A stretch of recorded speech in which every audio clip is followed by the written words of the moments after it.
Hello दोस्तों।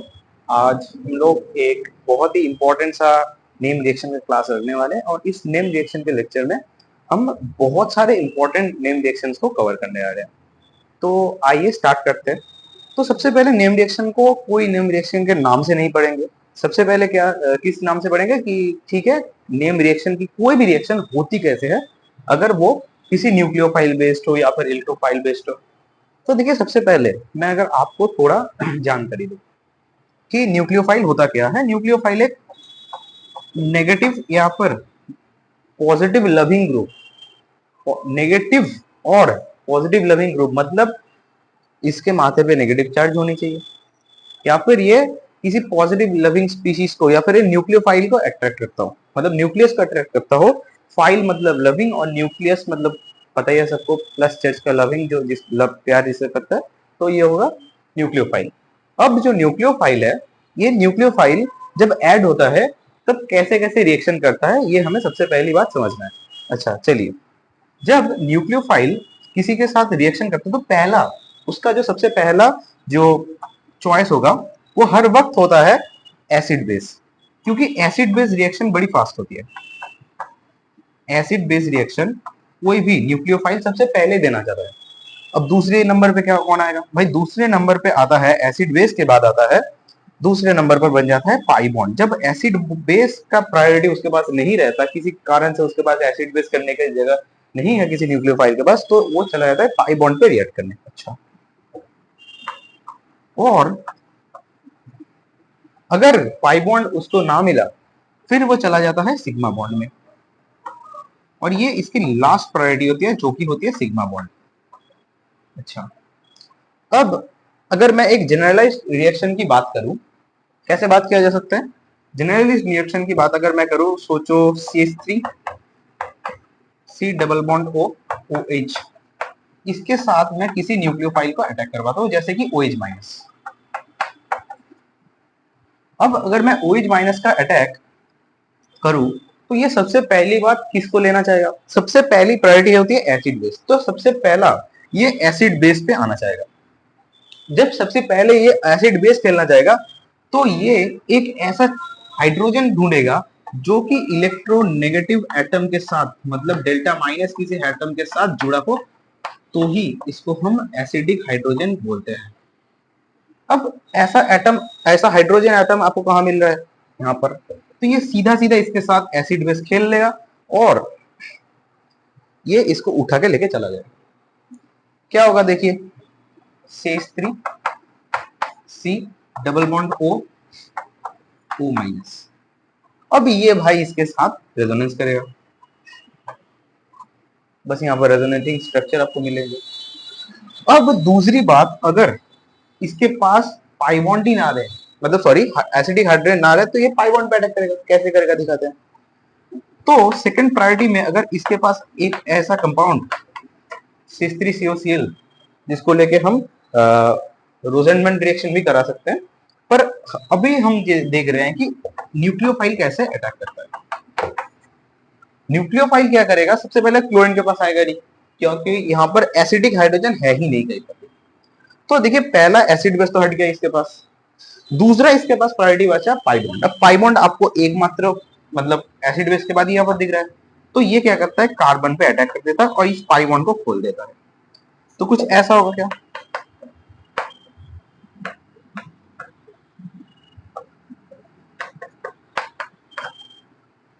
अब यहाँ पर अगर आपने CH3COCl लिया होगा तो क्लोरीन, देखिए क्लोरीन उतना अच्छा लिविंग ग्रुप नहीं है जितना OH माइनस खुद लात पड़ के रिएक्शन में वापस जा सकते हैं, क्योंकि यहाँ पर प्रोडक्ट बनने का जो तरीका है ये होगा ही नहीं। देखो, प्रोडक्ट बनेगा तो क्या करेगा, ये फास्ट टू क्लोरीन को मारेगा और ये खुद फिर से CH3C डबल बॉन्ड OH में कन्वर्ट करा लेगा।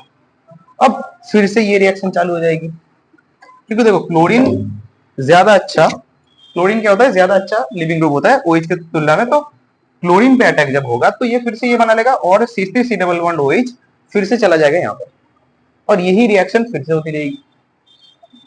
तो हमें क्या दिखा कि एसिड बेस, अब एसिड बेस ना मिले तो पाई बॉन्ड।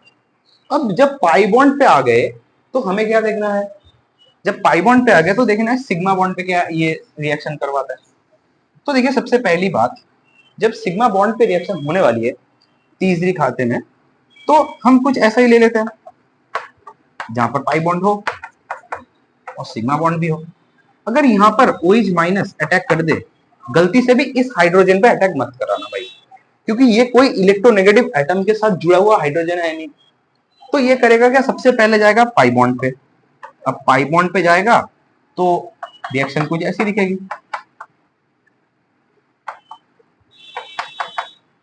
हाइड्रोजन और यहाँ पर OH। अब आप खुद देखो यहाँ पर क्लोरीन नहीं है, तो यहाँ पर कोई भी लिविंग ग्रुप नहीं है, तो CH3 is not a leaving group, hydrogen कोई लिविंग ग्रुप हो ही नहीं सकता। अब यहाँ पर मतलब यहाँ पर लिविंग ग्रुप अगर हम चॉइस करें तो क्या देखा जाएगा कि पहली स्टेप जो होगी वो रिवर्सिबल होगी। पहली स्टेप जो होगी क्या होगी, ये OH माइनस को लात मार के फिर से वापस भगा देगी, तो पूरा रिएक्शन रिवर्सिबल साइड में पाथ में चला जाएगा। अब क्या होता है कि अगर हम देखें कि अगर सेकंड केस में आए तो इसके बाद तो कौन पड़ा रहेगा, पाई बॉन्ड जो हमने मिटा दिया यहाँ पर लिखा था। तो जब CH3 C double bond O H के साथ आप OH माइनस को लेके रिएक्शन करवाओगे तो ये अपनी लास्ट प्रायोरिटी को दिखाएगा जो कि किसी सिग्मा बॉन्ड में होगा। तो देखिए मैं आपको बस यही समझाना चाह रहा था कि देखिए ये जो न्यूक्लियोफाइल है जो अटैक कर रहा है, इसकी पहली प्रायोरिटी कभी भी ये हाइड्रोजन थी ही नहीं, है ना। तो ये इसकी लास्ट प्रायोरिटी बनी जो कि हमने आपको समझाया। तब ये इसके साथ कोई एसिड बेस तो नहीं होता, तो देखिए ये मजबूरी में उठाता है इसको, इस हाइड्रोजन को, क्योंकि इसके पास ये स्टेप रिवर्सिबल है, ये हाइड्रोजन लेने वाला है नहीं, ये कोई एसिडिक हाइड्रोजन नहीं है, तो इसी को ये मजबूरी में उठाता है। अच्छा, अब ये सेकंड स्टेप में क्या करता है, इसमें जाता है CH2 नेगेटिव फॉर्म करता है और C डबल बॉन्ड OH बनवा लेता है। अब लास्ट में ये क्या करेगा, देखो थोड़ा सा आपको ध्यान हो, पहला स्टेप तो मैंने वो बताया। अब ये सेकंड स्टेप में क्या करेगा, ये भाई इसके साथ रेजोनेंस करेगा। अब जब रेजोनेंस करता है तो यहाँ पर हमें एक और स्ट्रक्चर देखने को मिलेगा जो मोस्ट इससे भी ज्यादा स्टेबल फॉर्म होगा, क्योंकि देखो O के माथे में नेगेटिव मतलब एक इलेक्ट्रोनेगेटिव एटम के माथे पे जब नेगेटिव आता है तो जो हमारे इंटरमीडिएट स्टेज है, अभी तो पूरा रिएक्शन में प्रोडक्ट फॉर्म नहीं हुआ, तो ये ज्यादा स्टेबल बनेगी। अब देखो आपको एक चीज सता रहेगी क्या आपके दिमाग में कि जब ये स्टेबल नहीं है तो ये ज्यादा रिएक्टिव है, मतलब जब स्टेबिलिटी घटता है तो R से रिएक्टिविटी बढ़ती है। तो ये क्या करेगा, अब यहाँ पर OH माइनस है, पूरा रिएक्ट कर गया इसके साथ। अब ये खुद ही एक न्यूक्लियोफाइल की तरह रिएक्ट करता है, क्योंकि देखो O के माथे पे नेगेटिव जो होता है वो उतनी जल्दी रिएक्ट नहीं करना चाहता जितना CH2 के माथे पे नेगेटिव करेगा, क्योंकि ये लेस स्टेबल है तो मोर रिएक्टिव है। अब जब मोर रिएक्टिव है तो ये सीधा सीधा एक और मॉलिक्यूल के ऊपर अटैक कर देगा जो कि कुछ ऐसा दिखता है। अब देखो फिर से वही पहली प्रायोरिटी, कौन सी पहली प्रायोरिटी, एसिडिक हाइड्रोजन है नहीं, तो ये पाई बॉन्ड पे रिएक्ट करेगा, जो पाई बॉन्ड पे आएगा पाई बॉन्ड को खोलेगा। देखो पाई बॉन्ड को खोल लिया इसने। अब जब पाई बॉन्ड को खोल लिया तो कुछ ऐसा दिखेगा ना,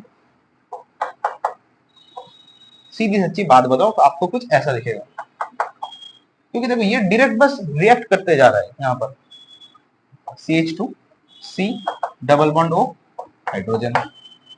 अब अगर हम इसमें प्रोटोनेशन करवा दे तो आपको क्या दिखेगा, आपको जस्ट इस O माइनस को हटने के बाद हाइड्रोजन दिख जाएगा। आप इसका स्टेप नेक्स्ट स्टेप बना सकते हो। यहाँ पर क्या होगा कि भाई वो जब था इसके पास हमने बस प्रोटोनेशन करवा दिया तो ये हाइड्रोजन आ गया। अब आती है सेकंड बात, क्या सेकंड बात, जो चीज फॉर्म हुआ है आप अगर इसको अच्छी तरीके से देखें, भाई क्या हुआ है, इसको मैं थोड़ा सा मिटा देता हूं। यहाँ पर फॉर्म हुआ है एक ऐसा कंपाउंड जिसके तलाश में शायद आपने इस वीडियो को ऑन किया था, CH3COH, यहाँ पर एक हाइड्रोजन है, यहाँ पर CH2 होगा, C डबल बॉन्ड O अब आप देखिए ये जो ग्रुप है it is aldehyde group, and ये कहीं ना कहीं क्या ग्रुप बन रहा है, हाइड्रोक्सी।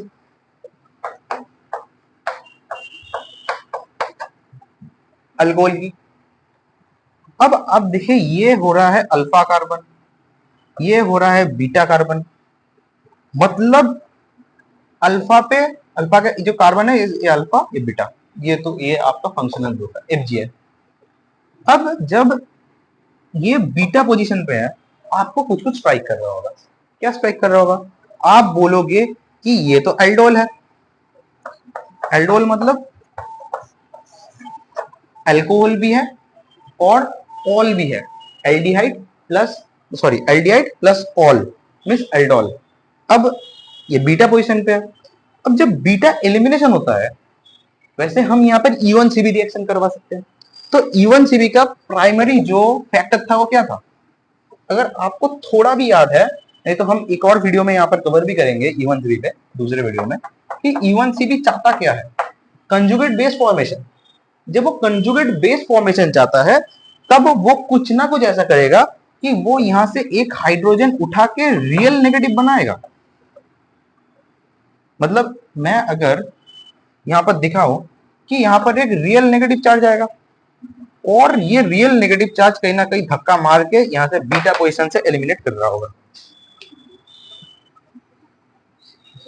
तो अगर आप हीटिंग करते हो, यहाँ पर E1CB क्यों हो रही है, E1CB की प्राइमरी जो दो बातें थी वो मैं यहाँ पर लिख रहा हूं।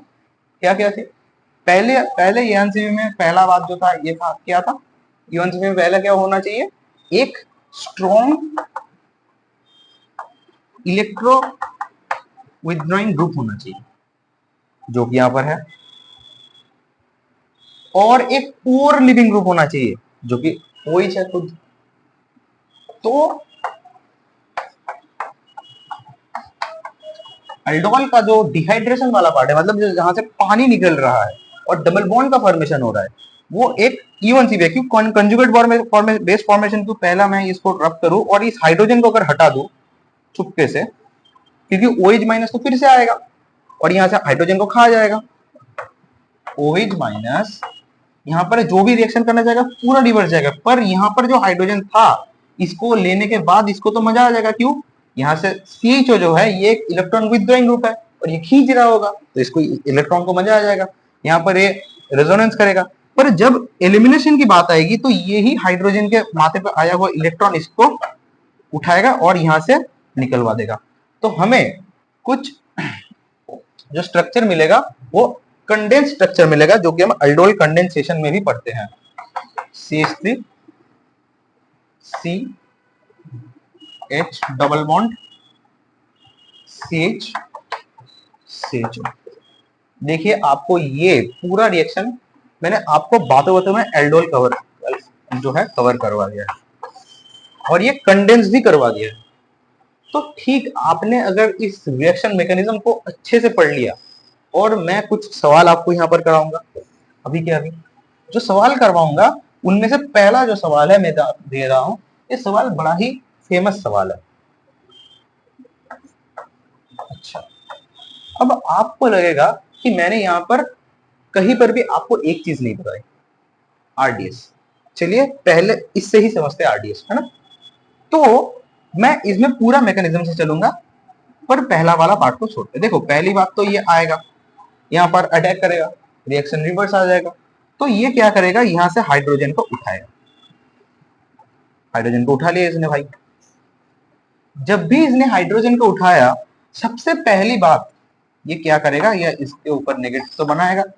अब आप कहो कि मैं एक ऐसा मॉलिक्यूल और इसके साथ साथ इसका सिमिलर एक और मॉलिक्यूल के ऊपर अटैक करवाना चाह रहा हूं, तो कौन सा स्टेप RDS स्लोएस्ट स्टेप कौन सा होना चाहिए, जो कि होना ही नहीं चाहिए था। देखो पहली बात ये स्टेप तो हो गया। अब इसके बाद एक और जो स्टेप जो होना चाहिए स्लोएस्ट स्टेप, आपको खुद समझ में आ जाएगा स्लोएस्ट स्टेप क्यों हो रहा है। देखो ये जब इसके ऊपर अटैक करता है, पहली बात तो क्राउडिंग तो कुछ ना कुछ होगा ही। अब जब अटैक हो रहा है, अटैक किससे हो रहा है, कुछ ना कुछ ये तो भाई खींच रहा होगा, डबल बॉन्ड हो तो खींच रहा होगा आपसे कुछ ना कुछ यहां से। तो जब ये अटैक कर रहा है यहां से, इस सिग्मा बॉन्ड पाई बॉन्ड पे अटैक जितना फास्ट होगा, क्या रिएक्शन उतना फास्ट होगा। देखो यहां पर क्या होना था, सिग्मा बॉन्ड से निकालना था उसको, निकाल लिया उसने। अब जितना ज्यादा ये अटैक फास्ट होगा उतना ज्यादा रिएक्शन फास्ट होगा। क्यों होगा, क्योंकि इसके बाद तो बस आपको पानी ही निकलना है प्रोटोनेशन के बाद। मतलब कहीं ना कहीं ये जो न्यूक्लियोफाइल अटैक कर रहा है, ये जो अटैक है, ये न्यूक्लियोफाइल का जो अटैक है, क्या आपको यही आरडीएस होते हुए देख रहा है। बात अगर चमका तो कमेंट में तो भाई प्यार की बरसात तो आपको करनी है। और उसके साथ साथ आपको एक चीज बढ़िया तरीके से मैं समझा दूं कि जब आप देख रहे हो कि अटैक हो रहा है, और ये अटैक आसान नहीं है क्योंकि ये इतना बड़ा ग्रुप आपके इसके पूरे एक मॉलिक्यूल के ऊपर अटैक कर रहा है पहली बार। और जब अटैक कर रहा है तो ये जब अटैक करना चाहिए इसको, जब इसको ये जितना अटैक फास्ट होगा, क्योंकि इस अटैक के बाद आपका कोई रिएक्शन बचा ही नहीं। आपने अगर नोट किया होगा, आपने देखा होगा इसके पास हमको बस प्रोटोनेशन करवाना होता है, और अगर आप डिहाइड्रेशन करवाओ तो हीट ही दे दो, तो यूएनसीबी से आपका डिहाइड्रेट हो जाएगा, मतलब पानी निकल जाएगा, डबल बॉन्ड का फॉर्मेशन आ जाएगा। पर कहीं ना कहीं जब अटैक यही अटैक हो है जो फास्ट होगा, क्योंकि देखो ये अटैक हर किसी के लिए सेम है, जितने भी मॉलिक्यूल के ये हाइड्रोजन को उठाएगा सिग्मा बॉन्ड के सेम होगा। पर ये अटैक जितना फास्ट होगा उतना पूरा रिएक्शन फास्ट होगा कहीं ना कहीं। तो कहीं ना कहीं यही स्टेप जो न्यूक्लियोफाइल जो अटैक कर रहा है, यही आपका आरडीएस बनने वाला है। तो इसके बाद इसका प्रोडक्ट जो है फॉर्मेशन करा लीजिए, है ना। तो प्रोडक्ट कुछ ऐसा होते हुए आपको दिखेगा।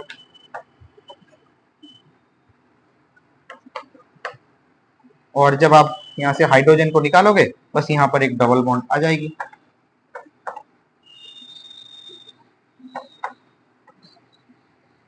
अब इसका नाम है मेसिटाइल ऑक्साइड।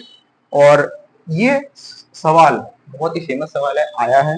अगर आप पीवाईक्यू यूज करें तो आपको ये सवाल मिल भी जाएगा। अच्छा, पीवाईक्यू में आपको यहाँ पर कहीं पर भी अगर जब आप सवाल सॉल्व करने जा रहे हैं तो आपको एक चीज देखने को मिल सकती है, OH माइनस के डोनर हिसाब से आपको बेराइट या फिर BaOH का होल 2 भी मिल सकता है।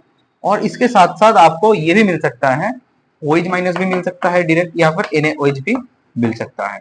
यहाँ पर कहीं पर भी कैल्शियम हाइड्रोक्साइड मैंने अभी तक देखा नहीं है, सवाल में दिया हुआ, दे भी सकते हैं। मतलब OH माइनस को के डोनर जितने भी है वो सारे आपके रिएजेंट हो जाएंगे। और अगर आपका न्यूक्लियोफाइल का अटैक जो आरडीएस की हो ये समझ नहीं आया तो आप कमेंट में जरूर लिखें, हम एक नेक्स्ट और वीडियो में इसके क्वेरीज को ले लेंगे। अच्छा, मैं आपको कुछ सवाल देना चाहता हूँ, आप ये सवाल करें, 2 से 3 सवाल हैं, अगर आप करेंगे तो आपको बड़ा ही मजा आ जाएगा। देखिए, इसके साथ साथ अगर मैं कराऊं एक रिएक्शन इसका,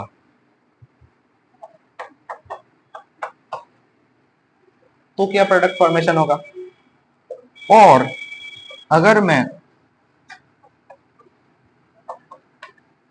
इसको लेके रिएक्शन कर रहा हूं तो क्या प्रोडक्ट फॉर्मेशन होगा। पहले ये दो देखते हैं, अगर आपको समझ में आएगा ये तो आप ट्राई कर ही सकते हो, आसान सा सवाल है।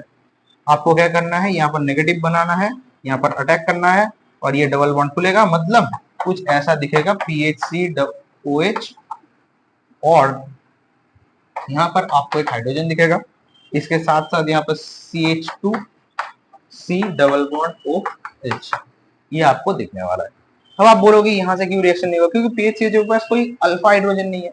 मतलब नंबर ऑफ अल्फा हाइड्रोजन जितने होंगे, यहाँ से हमको सीख मिलती है, एक और नया सीख मिलता है कि नंबर ऑफ अल्फा हाइड्रोजन जितने हो गए उतनी बार रिएक्शन प्रोसीड होगा। अब यहाँ पर क्या ही बचा, अगर आप कंडेंस कराना चाहते हैं तो बस यहाँ से पानी निकल दो, बस खत्म, सवाल आपका बन के तैयार हो चुका है।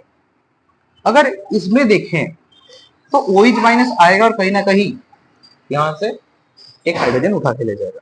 अब आपको अगर ये टोटल मॉलिक्यूल में 1 2 3 4 5 6, इस 6 में आपको इंटरेस्ट, जब आपके मन को कुछ आंखों से आपको दिख रहा है तो आपको कहीं ना कहीं एक रिंग फॉर्मेशन दिख पाएगा आप। तो क्या होगा, ये डायरेक्ट अटैक करेगा यहाँ पर, और कहीं ना कहीं आपको एक सुंदर सा रिंग बनता हुआ दिखेगा। कैसे दिखेगा, ये भाई बॉन्ड तो खुल जाएगा यहाँ पर। तो हम लोग खोलते हैं एक बॉन्ड, है ना, यहाँ पर एक OH दे देते हैं, है ना, और यहाँ पर इसी सेम बॉन्ड पे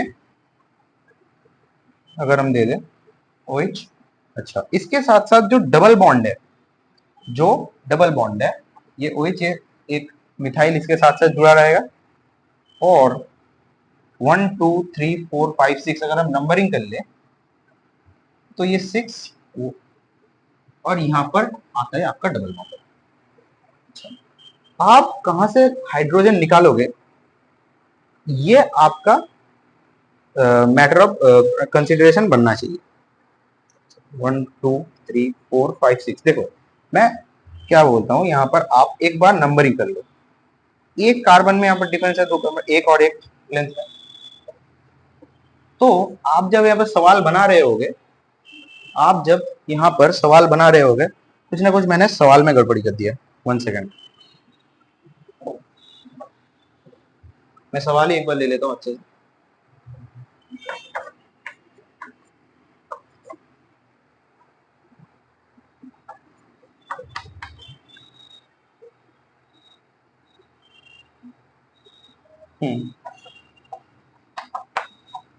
देखिए हम नंबर ही करते हैं, नंबर अगर मैं यहाँ पर फंसा हूँ, ये आपको भी सीख मिलती है कि आप कहीं पर फंस सकते हैं कि नहीं। तो सबसे पहले नंबरिंग करिए, 1 2 3 4 5 6 7, मैंने नंबरिंग करी। अच्छा, अब जब मैंने नंबरिंग करी तो मैं यहाँ पर नेगेटिव चार्ज लाऊंगा और यहाँ पर अटैक करवाऊंगा 6th कार्बन पे। जब मैं 6th कार्बन पे नंबरिंग करके अटैक करवा रहा हूं, तो एक चीज देखना, आप क्या करोगे, यहाँ पर 1 2 3 4 5 6 लिख लो अच्छी तरीके से। जब लिख लोगे, इसके बाद आपको क्या करना है, 6 नंबर पे एक OH होना चाहिए, लिख दिया 6 नंबर पे। अब 6 नंबर के साथ यहाँ पर क्या होगा, जुड़ा हुआ एक हाइड्रोजन, एक ऐसा मिथाइल ग्रुप होगा, यहाँ पर 7 कार्बन है। अच्छा, 1 और 2 पे डबल बॉन्ड O होगा, ये देखो बस बन गया आपका सवाल। अब अगर आप यहां से पानी निकालना चाहे तो कहां से निकालोगे, यहां पर दो चीजें बनती है, एक आप इस पोजीशन से निकालो, एक आप इस पोजीशन से निकालो। अगर आप इस पोजीशन से निकालो, नंबर ऑफ अल्फा हाइड्रोजन तो आप देख पा रहे हो यहाँ के लिए यहाँ तक सेम होगा, पर यहाँ पर जो केस होगा, नंबर ऑफ अल्फाइड यहाँ पर ज्यादा है, पर यहाँ पर अगर आपने डबल बॉन्ड बना लिया इस इन दोनों केस के अंदर, मतलब यहाँ पर डबल बॉन्ड बना लिया, तो ये डबल बॉन्ड इसके साथ साथ रेजोनेंस भी कर रहा होगा कहीं ना कहीं, देखो रेजोनेंस कर रहा है, तो that will be the major product. और जो माइनर प्रोडक्ट बनेगा वो क्या बनेगा,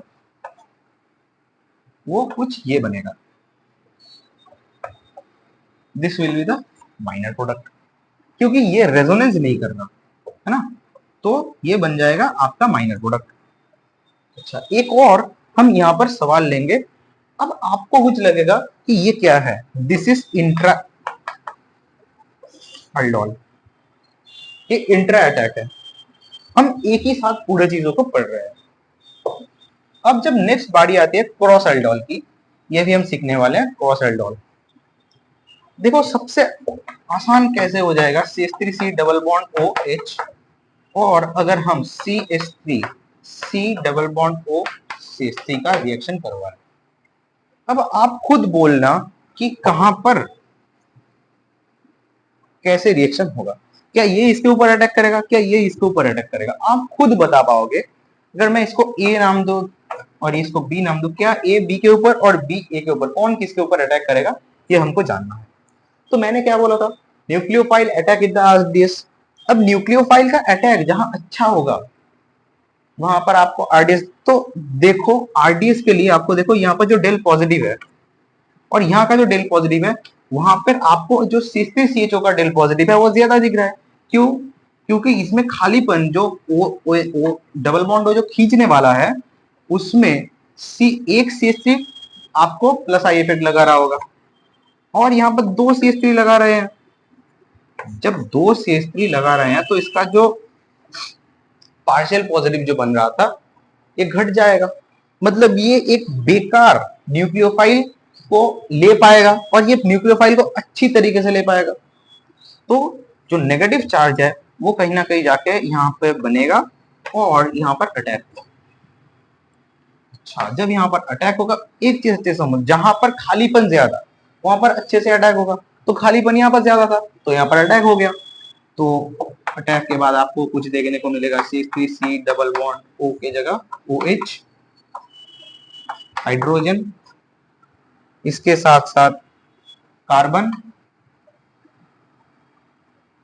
CH2 C double bond O CH2 CH3। अब आपको बस क्या करना है, अगर हमने कंडेंसेशन OH माइनस के साथ दे दिया, आपको बस यहां से पानी निकालना है। बस आपका सवाल खत्म हो रहा है यहाँ पर। तो हमने कहीं ना कहीं जाके यहाँ पर अल्डोल के इस वीडियो में बहुत ही एक मैकेनिस्टिक अप्रोच से दिया, आपको बहुत सारे सवाल करवाए। ये जो सवाल हमने करवाए, आपने अगर इस वीडियो को अच्छे से देखा तो आपके सवाल को गलत होने में अल्डोल में चांसेस बड़े ही कम हो जाएंगे। और आपने अगर इस वीडियो को अच्छे से एक और बार देख लिया, मतलब आप तो देखो, अगर आपने सवाल का पार्ट एक और बार देख लिया और आपने आपके मॉड्यूल या फिर डीबीपी शीट कुछ भी हो सवाल को सॉल्व कर लिए, आपकी प्रैक्टिस दुगनी हो जाएगी और आपकी स्पीड दुगनी बढ़ जाएगी। तो आइए मिलते हैं एक और वीडियो में बाद में, ऐसा ही कोई एक और मैकेनिज्म के सवाल को लेकर। तब तक के लिए ओके भाई।